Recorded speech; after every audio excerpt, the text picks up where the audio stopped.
بسم اللہ الرحمن الرحیم الحمد للہ وکفی وسلام علی عبادہ الذین اصطفی اما بعد۔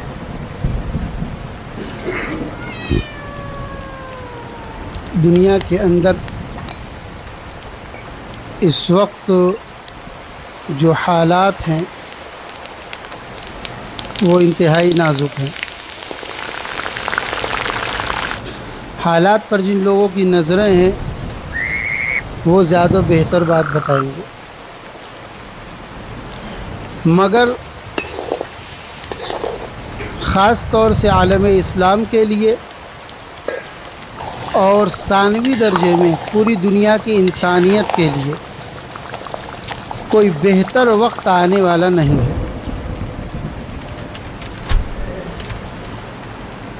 ایسے حالات میں ہم لوگ دوہرے مسائل کا شکار ہیں، اور انہی سب حالات کے پیش نظر سرکار دو عالم صلی اللہ علیہ وسلم نے بہت ساری رہنمائیاں فرمائی تھی۔ ایک حدیث شریف ہے ابو ثعلبہ خشنی رضی اللہ تعالیٰ عنہ کی، کہتے ہیں کہ رسول پاک صلی اللہ علیہ وسلم نے فرمایا: اذا رأیت شحا مطاعا وہوا متبعا ودنیا مؤثرا واعجاب كل ذی رأی برأی فدع عنک امر العام وعلیک بخاصۃ نفسک، او کما قال رسول اللہ صلی اللہ علیہ وسلم۔ آپ نے فرمایا کہ جب ایسا وقت آ جائے کہ لوگوں کو لالچ کے پیچھے بھاگتا ہوا دیکھو، شح خاص طور سے مال کی لالچ کے لیے استعمال ہوتا ہے۔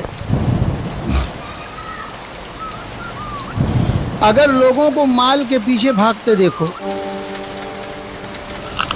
کہ ہر آدمی پیسے کے پیچھے اپنے آپ کو فنا کیے ہوئے ہے اور خواہشات کی اتباع کرتے دیکھو کہ آدمی کے نفس کے اندر جو خواہشات پیدا ہوتی ہیں، انسان اس کا اپنے آپ کو غلام بنا کر کے رکھے ہوئے ہے، اور جب دیکھو کہ دنیا کو ہر معاملے میں ترجیح دی جاتی ہے، جب کوئی مسئلہ پیش آتا ہے تو انسان چاہے وہ اس کا ذاتی مسئلہ ہو چاہے وہ عوامی مسئلہ ہو، ہر پلیٹ فارم پر دنیا کو اور وقتی طور پر ملنے والے دنیاوی منفعت کو انسان ترجیح دینے لگے، اور جب دیکھو کہ ہر آدمی اپنی رائے کو ہی سب کچھ سمجھنے لگے۔ میں جو سوچتا ہوں، میری جو تھنک ہے، میری جو اوپینین ہے، میرا جو خیال ہے، جو میں کہہ دیا، جو میں بول دیا، جو میں نے لکھ دیا، وہ حرف آخر ہے۔ میرے علاوہ پوری دنیا کے تمام لوگوں کی سوچ غلط ہے، تمام لوگوں کے خیالات مجھ سے نیچے ہیں۔ ایسے حالات جب پیدا ہو جائیں، فدع عنک امر العام، آپ صلی اللہ علیہ وسلم نے نصیحت فرمائی کہ پھر لوگوں کے معاملات سے تم علیحدگی اختیار کر لو، کیونکہ جتنا زیادہ لوگوں کے ساتھ اختلاط ہوگا، لوگوں کے ساتھ جتنا زیادہ ملنا جلنا ہوگا، لوگوں کے ساتھ جتنا زیادہ اٹھنا بیٹھنا ہوگا، لوگوں کے ساتھ جتنی زیادہ گفت و شنید اور بات چیت ہوگی، آپ اتنا ہی زیادہ فتنے کا شکار ہوتے جائیں گے۔ وعلیک بخاصۃ نفسک، اور اپنے اوپر دھیان دو، اپنے ایمان کو بچانے کی فکر کرو، اپنے دین کی حفاظت کی فکر کرو، اپنے آخرت کو سنوارنے کی فکر کرو۔ آج اگر نظر اٹھا کر کے دیکھی جائے تو سرکار مآب صلی اللہ علیہ وسلم نے جتنی چیزیں اس حدیث شریف کے اندر ارشاد فرمائی ہیں، حرف و حرف ساری چیزیں ہمارے معاشرے میں پائی جاتی ہیں. ہر کس و ناکس،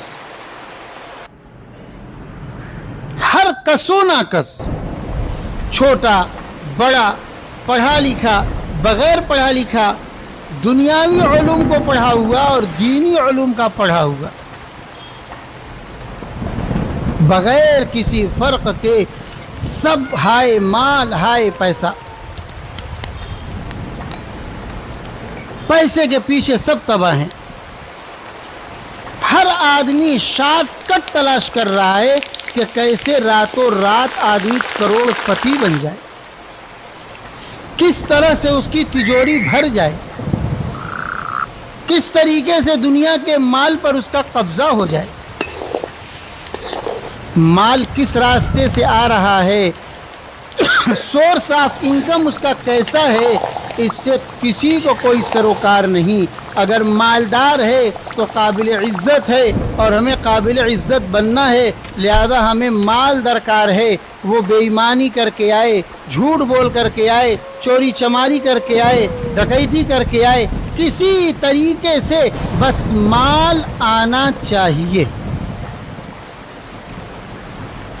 ہر آدمی اس بیماری میں برابر کا شریک کار ہے، اور خواہشات کی غلامی کا حال تو یہ ہمارا ہے کہ چاہے دنیا کے حالات کتنے بھی بدتر ہو جائیں، ہمیں اپنے خواہشات پر چلنے سے کوئی چیز روک نہیں سکتی. ہم حالات کو دیکھ کر کے کوئی فیصلہ نہیں کرتے، ہم اپنے نفس کو اور معاشرے کو دیکھ کر کے فیصلہ کرتے ہیں کہ اگر 4 آدمی عید کی چھٹی میں گھومنے جائے گا تو ہم اس سے کم تھوڑی نہ ہیں. ہم کیوں نہیں جائیں گے؟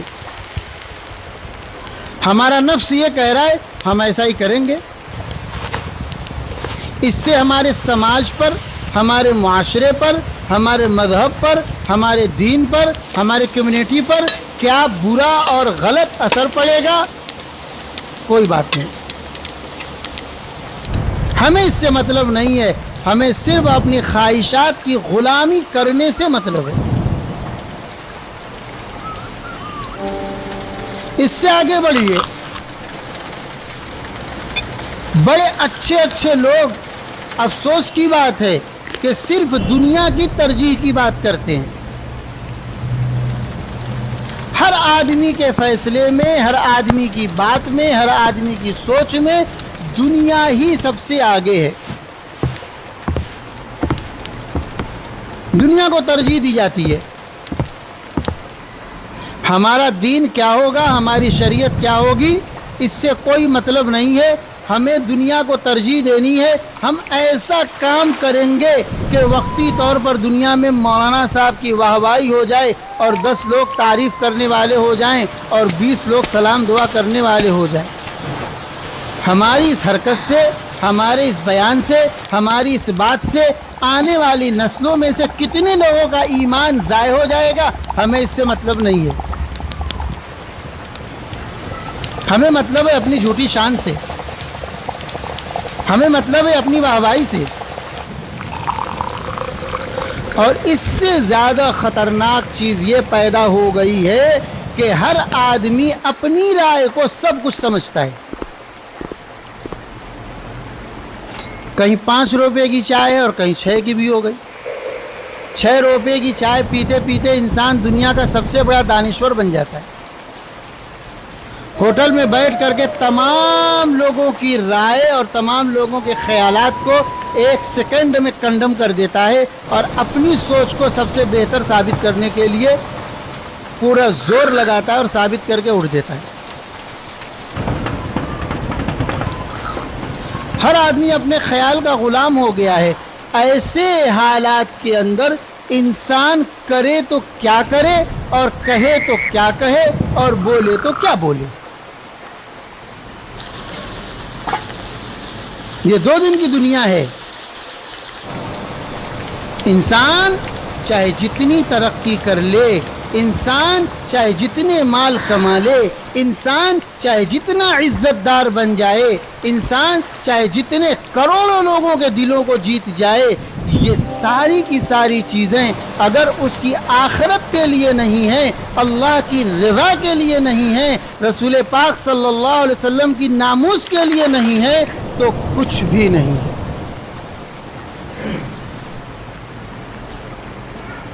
ایک دن ہمیں موت کی آغوش میں جانا ہے، اور موت کا فارمولہ وہی ہے، وہ آئے گی اور لے کے چل دے گی۔ پھر موت کے بعد کی جو دنیا شروع ہوگی وہ آپ کی حیثیت کے حساب سے نہیں شروع ہوگی، آپ کے رعب اور دبدبے کے حساب سے نہیں شروع ہوگی، آپ کے مال و دولت کے حساب سے نہیں شروع ہوگی، آپ کی پاور کے حساب سے نہیں شروع ہوگی۔ وہاں نظام وہی ہوگا جو آپ کو قرآن کے اندر بار بار بتلایا جا رہا ہے، وہاں نظام وہی ہوگا جو سرکار دو عالم صلی اللہ علیہ وسلم نے بار بار یاد دلایا۔ اس لیے کوئی بھی رائے رکھنے سے پہلے، کوئی بھی نظریہ بنانے سے پہلے، کوئی بھی بات کرنے سے پہلے آپ کو بحیثیت مسلمان، کلمہ گو، آخرت پر ایمان رکھنے والا ہونے کی بنیاد پر اتنا ضرور سوچنا چاہیے کہ آج میں یہ بات جو کہہ رہا ہوں یا یہ کام جو میں کر رہا ہوں، کل قیامت کے دن جب اللہ رب العزت کے سامنے پیشی ہوگی تو اس کا کیا جواب ہوگا۔ اتنا استحضار آپ کو کرنا پڑے گا کہ وہاں کیا جواب بنے گا۔ اس وقت دو ملکوں کے درمیان جنگ چل رہی ہے، لوگوں کے اندر جذبات بہت زیادہ ابھرے ہوئے ہیں۔ اس میں کوئی دو رائے نہیں ہے کہ اسرائیل جیسا دہشت گرد ملک مسلمانوں کے لیے انتہائی خطرناک ہے، اور اس کا پٹنا، اس کا مٹنا یہ ہمارے لیے کسی عید سے کم تو نہیں ہے۔ وہ جتنا زیادہ برباد ہوگا اتنا ہی زیادہ فلسطین کے مسلمانوں کو خوشی کا سامان دے گا۔ اس کی تباہی پر فلسطین کے مسلمانوں میں کتنی خوشی ہوگی اس کا اندازہ ہم اور آپ نہیں لگا سکتے، لیکن بحیثیت مسلمان، بحیثیت کلمہ گو ہمارے لیے بھی خوشی ہے۔ مگر اس کا جو دشمن اس وقت برسر پیکار ہے، اس کی تائید اور حمایت کس حد تک کرنی ہے یہ بھی آپ کو اچھی طریقے سے سوچنا ہوگا۔ کس کو کہاں تک لانا ہے اور کس سے کس حد تک ہاتھ ملانا ہے، یہ ایک مسلمان مرد مومن کی فراست طے نہ کر سکے تو وہ اپنے ایمان کا جائزہ لے۔ کھل کے کوئی بات ہم نہیں کہنا چاہتے، بہت سے لوگوں کو برا لگنے لگتا ہے کہ مولویوں کو صرف بیٹھ کر کے فرقہ پرستی کی بات آتی ہے، اس لیے آپ اپنے نظریات کے ذمہ دار ہیں۔ ہمارا کام ہے آپ کو ہوشیار کرنا اور حقیقی باتوں پر متنبع کرنا۔ باقی آپ ہیں، خود کے ذمہ دار ہیں، عاقل و بالغ ہیں، ہوشیار ہیں، ہم سے کہیں زیادہ آپ سمجھدار ہیں۔ اور سب سے بڑی بات یہ ہے کہ ہر آدمی کو اپنی قبر کے اندر بھی جانا ہے، اور ذاتی طور پر سرکار دو عالم صلی اللہ علیہ وسلم کی سفارش بھی لینی ہے۔ جو لوگ حضرت عائشہ صدیقہ رضی اللہ تعالی عنہ پر زنا کی تہمت لگاتے ہوں اور اسے اپنا حتمی عقیدہ بتاتے ہوں، اور خلفاء راشدین خاص طور سے حضرت ابوبکر رضی اللہ عنہ، حضرت عمر رضی اللہ عنہ، حضرت عثمان غنی رضی اللہ تعالیٰ عنہ اور تمام صحابہ کرام کو وہ کافر اور جہنمی سمجھتے ہوں، ایسے لوگوں کو قریب کرنا اور انہیں حق پرست سمجھنا یہ یقیناً اسی شخص کا کام ہو سکتا ہے جسے اپنے آخرت پر یقین نہ ہو، یا جسے اس بات کا یقین ہو چکا ہو کہ میں خود بذات خود اپنے آپ سے جنت میں چلا جاؤں گا، اور مجھے سرکار دو عالم صلی اللہ علیہ وسلم کی سفارش کی ضرورت نہیں پڑے گی، وہ شخص اس طریقے سے کھل کے بات کر سکتا ہے، ورنہ جسے آپ صلی اللہ علیہ وسلم کے سامنے کا یقین ہو وہ اس طریقے کی حرکت کرنے میں 100 مرتبہ سوچے گا کہ کل قیامت کے دن اگر آپ صلی اللہ علیہ وسلم نے پوچھ لیا کہ میری سفارش کے طلبگار تو ہو، مگر سب سے چہیتی بیوی کے اوپر جو لوگ زنا کی تہمت لگاتے تھے تم ان کو گلے کس لیے لگاتے تھے؟ جن کو میں نے اپنے دائیں بائیں سلایا، شیخین جنہیں حضرت ابو بکر اور عمر کو میں نے ہر اپنے مسئلے کے اندر گواہ بنایا، ان کو جہنمی اور شیطان کہنے والوں کو تم نے اپنا بھائی قرار دیا، کس بنیاد پر قرار دیا؟ تو اس کا جواب وہی لوگ دینے کے لیے تیار رہیں گے جو بہت زیادہ اچھل کود کر کے جھولے سے باہر آتے ہیں۔ اللہ رب العزت ہمیں حالات سے نمٹنے کی اور اس کے ساتھ ساتھ اپنے ایمان اور دین کی حفاظت کی بھی توفیق عطا فرمائے۔ آمین۔ وآخر دعوانا ان الحمد للہ رب العالمین۔